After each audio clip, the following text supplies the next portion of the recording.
Hey everybody, welcome to the podcast. My name is Juan Campos and thank you for joining me on Self Driven Radio, episode 59. Thank you so much for sticking around. I know it's been a minute since I put out an episode, but life has been very interesting these last few months for everybody, especially me.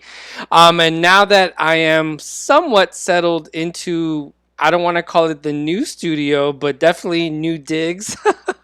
um, it's been challenging and it's been difficult for everybody, and I decided to use this kind of sound setup because I mean we've all been teaching virtually on some form or another, so I'm sure you already listen you're already used to listening to this kind of quality on a daily basis. And to say that quarantine has been difficult is really an understatement, right? I mean, the fabric of our society has been stretched out to allow for all this social distancing, but just like a real fabric, if you were to stretch things out, over time things become tense. And that's really been the color and the mood and the best way I can describe these last few months. They've just been super tense, and tense for a lot of different reasons, right? Tense because we don't really know what's going on, and then sometimes we do learn more about what's going on, and then we get tense again from, okay, well, I don't know everything about this one thing, and then tense from just learning the different things we need to know, and then learning more and more makes us more tense, and then sometimes we don't know. And even when we find maybe just a moment of peace in an afternoon or a quiet morning, that tension just doesn't go away. I mean, that tension is constantly present. And I can't help but be science minded because that's how I grew up. I mean, my both of my parents are scientists. My dad's a chemist, my mom's a biologist. It's I grew up around science, and my science brain cannot stop thinking that Mother Nature is somehow trying to get us again. Like, you know, stop messing with the climate. Stop jacking with the water. Stop overfishing. Like, stop doing what you're doing because you're hurting me. And and maybe that's just me, but that's the way it feels, and it feels like the more you toy with the earth, the more we invade spaces that we're not supposed to be, or we don't normally aren't or normally in. The more we pillage, the more we just use resources. I mean, something's got to give. And that kind of goes back to the tension that we've been talking about, right? I mean, it's a different type of tension, and it's a different type of stress. And for those of you that have been already virtually teaching, I've been 4 weeks in. It's a unique type of tiredness. I mean, just being in this situation, being in the pandemic, being in quarantine, it's a different type of tiredness. And of course it's going to be different. I mean, that's almost expected because in our lifetimes we have never seen this kind of challenge, this kind of outbreak. We've never seen a pandemic like this before. We're just not used to it. I mean, I've been through earthquakes and hurricanes and tornadoes and all sorts of other things, but this is different. And to face it daily, um, it really messes with us, especially for those of us that live in, quote unquote, first world countries. Um, it really challenges us because guess what? It messes with our sense of comfort and what we think is comfort. Because here's the thing, and this is really the truth. None of us are guaranteed safety. We're not guaranteed safety. We're not guaranteed security. We're not guaranteed comfort. And we might have Amazon. We might have access to online shopping. We might have Uber at our fingertips, food at our fingertips. And you have all these companies and all these marketing groups that make us believe that our comfort is a guarantee. But in actuality, it creates a false sense of security. And here's the other part, it creates a false expectation that things should be easier than they are. It's just like shows. It's just like when you watch a TV show or you watch a movie, and the waitress has this like super awesome apartment in New York City, right? Or like when, me, and I'm aging myself here, when I was a kid, even now, watching Home Alone, and seeing that house that the dad owned. It's like, what do you do? How do you afford that house and that trip to France? Um, how do you how does it look so effortlessly?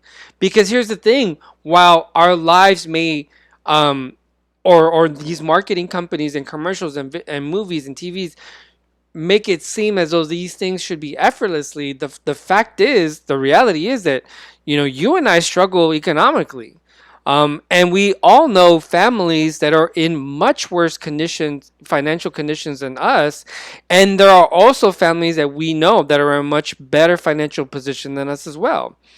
But the expectation and the assumption that well, you can do this on your own, you can achieve your level of comfort and your definition of success is within your grasp. It's just not true. It's not completely true. It's not totally true. And this is what I mean. My car. Okay, I have a car. I have an SUV, and it's been in the shop for 3 weeks. There's been lots of things that have been going on with it, and because of the cost, I just said, you know what, let's just take care of all these things at once. But because it's expensive, it's gonna take time. And so I've had to Uber to work for with my kids because I'm teaching and I'm bringing my kids with me. Fortunately, I've been able to do that for 2 weeks in the middle of a pandemic. We've been Ubering. Now, fortunately, it's only 5 minutes. The rides are short. We're not, our exposure is very limited, and we do sanitize and we do, clean up afterwards. But one of the cool things is that I've been able to meet people from literally all over the world in these Ubers and in other different things. And they have such unique stories because some of them have lost their jobs. Some of them are doing the Ubering just to make extra cash, to help out family members. Some have even lost their businesses, and this is what they're doing just to semi keep a door open. And I've had to, rely because I'm carless. I've had to rely on like grocery delivery, and then there's people that I don't know that are delivering my food, whether it's a McDonald's or a Happy Meal for the kids or groceries. And here's the other thing, those fruits and vegetables and that meat and all that kind of stuff, those are being processed and picked by people working in fields and meat processing plants whom I don't know, but guess what? Statistically speaking, they're probably immigrants that are working in really difficult conditions and they're underpaid. They're dramatically underpaid. And they don't have, most of them, a lot of them don't even have health insurance. So for the last, at least the last 3 weeks, but definitely my entire life, I have been reliant and depending and have been dependent upon the blood and the sweat and the tears and the work of other people. And without the labor of others, there's just no way I could have been able to go to work, take care of my kids, feed them, just manage to keep my own job and put food on my own table, much less do anything beyond that. And here's the other part. And now my safety and the health and safety of my children is pretty much dependent upon labor and the purposeful intentions of other people to wear their masks, to stay sanitized, and for themselves to be healthy. So what I'm saying is I need people. Like I cannot do this on my own. I need people. And and if we could distill that, that's truly the power that we have as educators, as teacher. And that's at its core the strength of our profession and our calling. Because here's the thing, we create society, we transform lives, we build community. I've said this multiple times and I'll say it again. You are a teacher, and as a teacher, you are an architect. You are a neural architect. In your classroom, you create literally the neural infrastructure of our entire society, the cognitive, the emotional, the psychological framework of each child that will someday become an adult. We literally build the society every single day, a little bit at a time, by the experiences that we create in our classroom.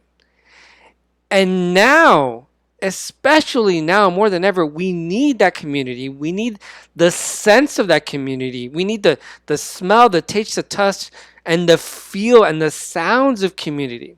Because really, that's what made quarantine so difficult. That lack of community. But more specifically, it was also the lack of belonging. Because if you're in your house by yourself without interacting with other people, where do I fit if I'm not around people? Where do I physically fit? Where do I emotionally fit? Where's my place? Our society right now is full of me, but it needs more we. When you're in your Zoom meetings or you're in your face to face or if you're in your hybrids, those experiences are essential to this generation. I mean, essential in general, but for this generation more specifically. Now, is this a massive responsibility to place on your shoulders? Of course it is. I mean, absolutely it is. But here's the thing, not only does society need this, but guess what? You need it, and I need it. I mean, I need my kids in my classroom. I need to interact with my students. In fact, the thing I miss the most about teaching, but pre-pandemic, before all this, was those one-on-one discussions with my kids. Was the side conversations, when we would have an assignment and I'd walk up to the kids and, hey, what's up with the cat? How's your cat doing? How was your weekend trip? How's that art project coming along? How was the game? How are all these things? Like those side conversations, they were literally just nurturing and driving, not only for them but for me as well. Or when they would be so excited, when my kids would be so excited to share an event or a funny story or some goofy video that they saw. That community, that feeling, that connection is truly what we need right now. And not only for them but for us. And here's the thing, we need that for healing, and we need that to move forward. So build your communities, and not just with your students, but with other teachers as well. Reach out to teachers and people beyond your hallway. Reach out to your admin who, believe it or not, they have the weight of the world on their shoulders right now. Because they're not only responsible for everybody else, they're responsible for you and me. Reach out to teachers and help guide them. Reach out to experienced teachers and see if they need any help transitioning in this super technological landscape that we're in, or just listen to them, listen to their good advice. You know, reach out to the new teachers who are just trying to figure out, where their building are, where the room is. Smile to the custodial staff and to the cafeteria staff who are really truly on the front lines and trying to keep us safe. I mean, yes, the society of fabric, the fabric of society, it's stretched out. We are all stretched out, and we are stretched out thin, all of us. But it doesn't mean it needs to be broken.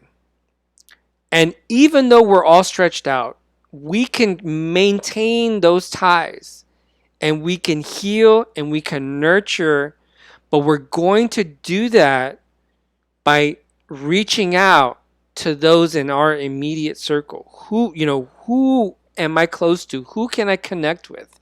My neighbors, my neighbors across my hall, my neighbors in my community, my apartment neighbors, my family, friends. Every one of us needs to reach out, and we need to be reached out to. As much as I need to check up on my people, guess what? I also need people to check up on me. So don't think that this is an extra burden or an extra responsibility. Really, really think of it as self-care. Because when you reach out to people, you are sending the message that, hey, I'm open to having a dialogue, to interacting with you. And when you do that, guess what? They're going to respond in kind. Usually. Mostly. If they're in that same mindset, which, guess what? A lot of people are too scared and too tired to even think in those terms, which is why it's so important that you do that and that we step it up, because our community, especially the community in our school, is vital and it's necessary to our self care. You need it. I need it. We all need it. And when you do reach out, okay, no matter where you are, no matter what you do, make sure you reach out and seal it with a smile. Thank you so much for listening. My name is Juan Campos. Make sure you check out my Instagram, Seal with Smiles, my Twitter, Seal with a Smile, my Facebook. Follow me. Just thank you so much for all the support. You got this. I got this. Together. We can do this together. Thank you so much. Y'all take care and make sure to seal every interaction with a smile.